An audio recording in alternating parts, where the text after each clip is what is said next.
জামাতের পরে দোয়া করা ঠিক না বেঠিক ইনশাআল্লাহ বুঝতে পারবেন। আমি সংক্ষিপ্ত আলোচনা করব। যেহেতু 10টার মধ্যে আমাদের মাওলানা আলিমউদ্দিন সাহেব উপস্থিত হয়ে যাবেন, তার আগে ইনশাআল্লাহ আমি এই বিষয়ে সংক্ষিপ্তভাবে আমি গোছিয়ে নেওয়ার চেষ্টা করব। আল্লাহ তাবারক ওয়া তাআলা কোরআনে কারীমের মধ্যে বলেন উদু ক্বালা রাব্বুকুম উদউনি আস্তাজিব লাকুম। তোমার রব বলছেন উদউনি, আমার কাছে দোয়া চাও, আস্তাজিব লাকুম, আমি দোয়া কবুল করব। কোরআনে কারীমে মুতলাক দোয়ার সম্পর্কে আল্লাহ পাক বলেছেন দোয়া করো, আমি সেই দোয়া কবুল করব। সূরা আলাম নাশরাহ তার মধ্যে আল্লাহ পাক বলেছেন ফাইজা ফারাগতা ফানসাব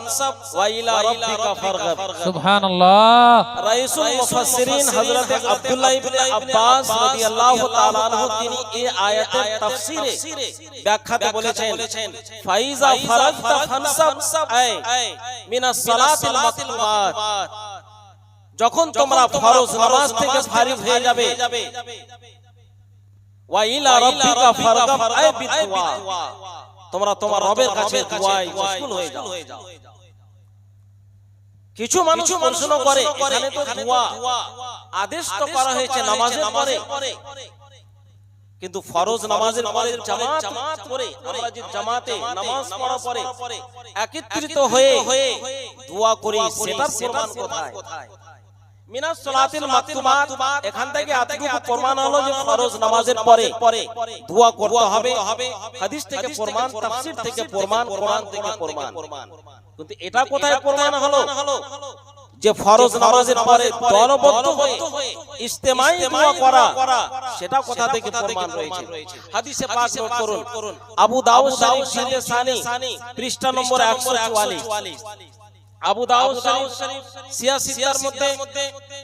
বা ইখতিলাফের riwayat কিছু মুহাদ্দিসিনে কেরাম তিরমিজি শরীফকে 3 নম্বর স্থান দিয়েছেন, আবার কিছু মুহাদ্দিসিনে কেরাম আবু দাউদ শরীফকে 3 নম্বর স্থান দিয়েছেন। যাই হোক, আবু দাউদ শরীফ 3 নম্বরে হোক বা 4 নম্বরে হোক, সিয়াসিতা যেটা তারাও দলিল সেই কিতাবে সেটা তারাও দলিল মনে করে, সেটা তারা সে হাদিসগুলো গ্রহণ করে, তারা সিয়াসিতায় বেশি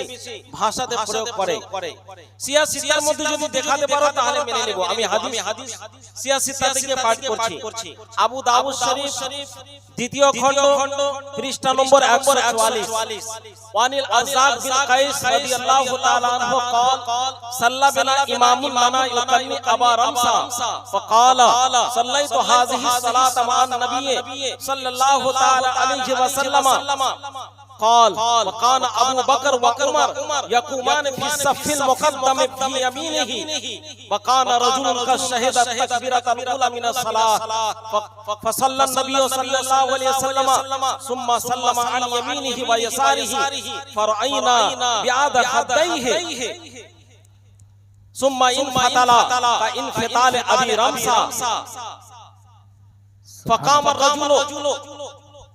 فقام الرجل الذي أدرك معه الصلاة التكبيرة الأولى من الصلاة يشفع فواصب إليه عمر فأخذ بمنكبه فهزه ثم قال اجلس فإنه لم يهلك أهل الكتاب إلا لم يكن بين صلاتهم فصل فرفع النبي صلى الله عليه وسلم بصره فقال أصاب الله بك يا ابن الخطاب। محبت বলুন সুবহানাল্লাহ। সুবহানাল্লাহ। আমি কেটে আলফাজ হাদিসের শব্দগুলো কেটে বললাম। স্পিডে সহিত যদি বলতাম তাহলে মনে হয় বুঝতে পারতেন না। আমি কেটে শব্দগুলো প্রয়োগ করলাম যেন আপনারা শব্দগুলো, হাদিসের কথাগুলো যে শব্দ ব্যবহার করা যায় সেটাও যেন পরিষ্কার বুঝতে পারেন। হযরতে আরজাদ বিন কাইস রাদিয়াল্লাহু তাআলা আনহু তিনি বর্ণনা করছেন ইউকান্নি আবা রামসা, তিনার কুনিয়াত হচ্ছে আবু রামসা। আবু রামসা নামে তিনি পরিচিত। তিনি বলছেন সাল্লা বিনা ইমামুন হযরত আরজাদ বিন কায়েস রাদিয়াল্লাহু তাআলা আনহু তিনি বলছেন আমাদেরকে এমন এক ব্যক্তি নামাজ পড়ালেন যার লকব যার কুনিয়াত হচ্ছে আবু রামসা। তিনি বলছেন সাল্লাইতু হাযিহি সালাতা মা'আন নবী সাল্লাল্লাহু আলাইহি ওয়াসাল্লাম, আমি এই নামাজ রাসূল পাক সাল্লাল্লাহু আলাইহি ওয়াসাল্লামের পিছনে পড়লাম। তিনি বলছেন কানা আবু বকর ওয়া উমর ইয়াকুমান ফি সাফিল মুকদ্দম আন ইয়ামিনিহি, সেই নামাজে হযরত আবু বকর সিদ্দিক হযরত উমর ফারুক রাদিয়াল্লাহু তাআলা আনহুমা দুইজনও তিনি প্রথম সফে প্রথম কাতারে দুইজন বসেছিলেন ডান দিকে, আন ইয়ামিনিহি ডান দিকে তিনি দুইজন তিনারা বসেছিলেন। বলছেন ওয়া কানা রাজুলুন কাদ শাহাদা আত-তাকবীরাতুল উলা মিনাস সালাহ, রাবি রিওয়ায়াত করছেন সেই ব্যক্তি প্রথম তাকবীর অর্থাৎ জামাতের শুরু থেকে নামাজে শামিল ছিল। ফাসাল্লা, আর রাবি রিওয়ায়াত করছেন ফাসাল্লা নবিয়ুল্লাহ সাল্লাল্লাহু আলাইহি ওয়াসাল্লাম, রাসূল পাক সাল্লাল্লাহু আলাইহি ওয়াসাল্লাম নামাজ পড়ালেন। সুম্মা সাল্লামা আন ইয়ামিনিহি ওয়া ইয়াসারিহি, নামাজ পড়ার পরে যেমন ইমাম ডান দিকে বাম দিকে সালাম ফিরান, রাসূল পাক সাল্লাল্লাহু আলাইহি ওয়াসাল্লাম নামাজ পড়ানোর পরে ডান দিকে এবং বাম দিকে সালাম ফিরালেন। সুবহানাল্লাহ। সালাম ফিরানোর পরে সাহাবী রাসূল বলছেন ফারাইনা বিআযা খাজদাই, আমরা দেখলাম রাসূল পাক সাল্লাল্লাহু আলাইহি ওয়াসাল্লামের রুখসার মুবারক গাল মুবারক ওনার সফেদি আমরা দেখতে পেলাম। ইয়া রাসূল পাক সাল্লাল্লাহু আলাইহি ওয়াসাল্লাম সালাম ফিরালেন ডান দিকে এবং বাম দিকে। মুআজ্জাজ সাহাবী کرام সালাম ফিরানোর পরে রাবি রিওয়ায়াত করছেন আমি দেখলাম সেই ব্যক্তিকে ফাকামার রাজুল আদরাকা মাহু তাকবীরাতুল উলা মিনাস সালাহ, যে ব্যক্তি তাকবীরাতে উলার সময় শরীক হয়েছিল অর্থাৎ নামাজের শুরু থেকে শরীক ছিল, ফাকামা সে দাঁড়িয়ে গেল। সালাম যখনই হুজুর সাল্লাল্লাহু আলাইহি ওয়াসাল্লাম ফিরালেন, সালাম ফেরানোর সাথে সাথে সে ব্যক্তি দাঁড়িয়ে গেল। ইনফাতালা কা ইনফাতাল আবি রামসা ইয়ানি নাফসিহি, রাবি রিওয়ায়াত করছেন আবু রামসা সেই ব্যক্তি আবু রামসা বলছেন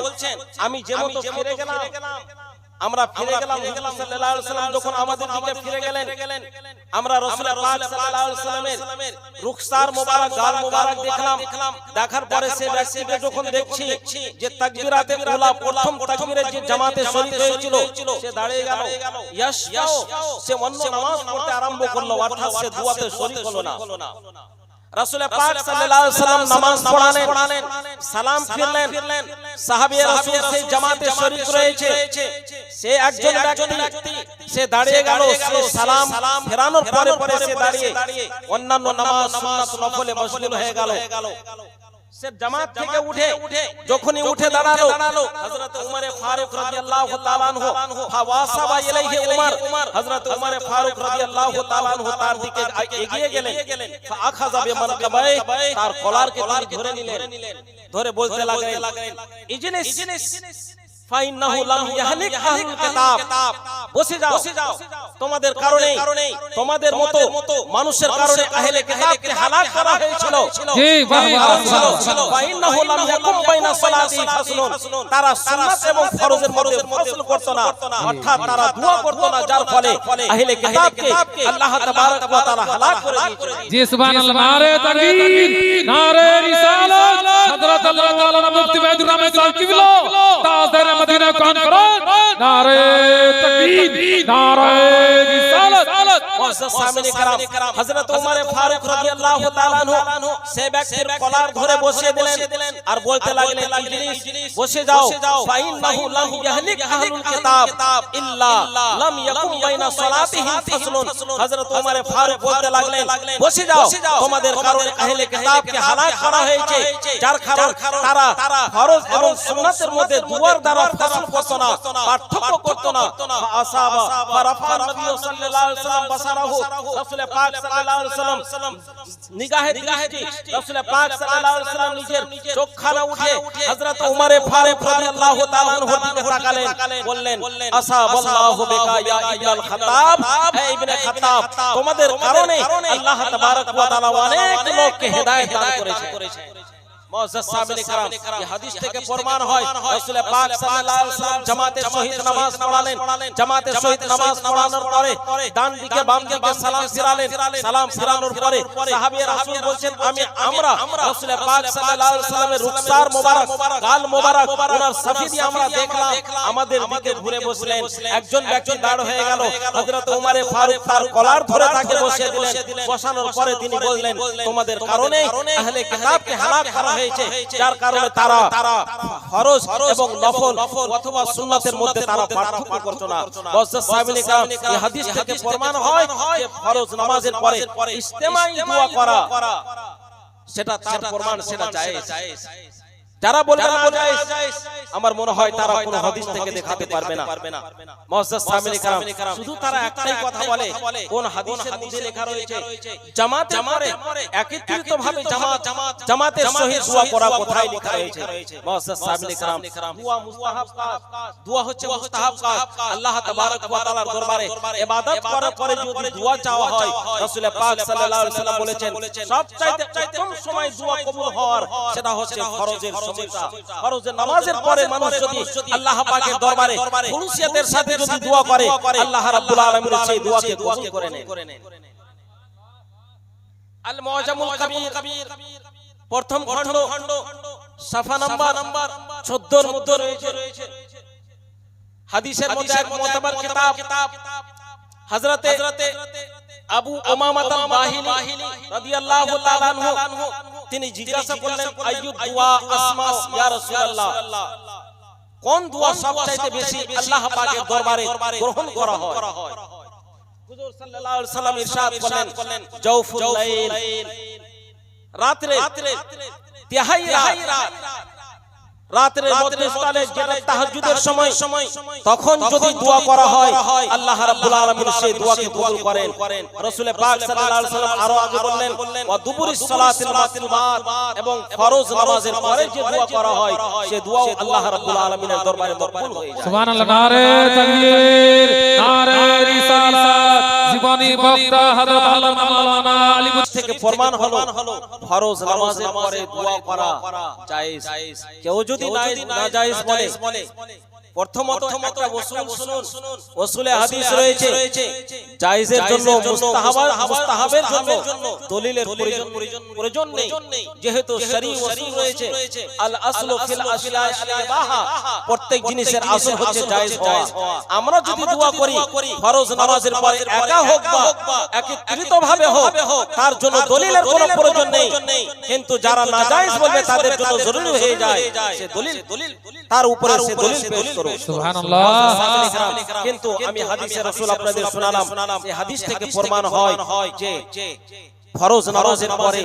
ইজতিমাই দোয়া একসাথে মিলে দোয়া করা জায়েজ এতে কোনো সন্দেহ নেই যদি কোনো ব্যক্তি দোয়া না করে যদি সে নাজায়েজ মনে করে সে দোয়া না করে নাজায়েজ মনে করে তাহলে সে গুনাহগার হবে সে গুনাহ করলো আর যদি কোনো কাজ ব্যতীত এমতো দোয়া না করতে পারে জামাতে নামাজ আদায় করলো দোয়ায় শরীক হতে পারলো না এটা একটা আলাদা বিষয় কিন্তু নাজায়েজ মনে করে যদি কোনো ব্যক্তি দোয়া না করে সে গুনাহগার মুআজ্জাজ সাহাবায়ে کرام আল্লাহ তাবারক ওয়া তাআলা আমাদেরকে কোরআন ও হাদিস বুঝার তৌফিক দান করেন তার প্রতি আমল করার তৌফিক দান করেন আমা আলাইনা ইল্লাল বালাগ আসসালামু আলাইকুম ওয়া রাহমাতুল্লাহ।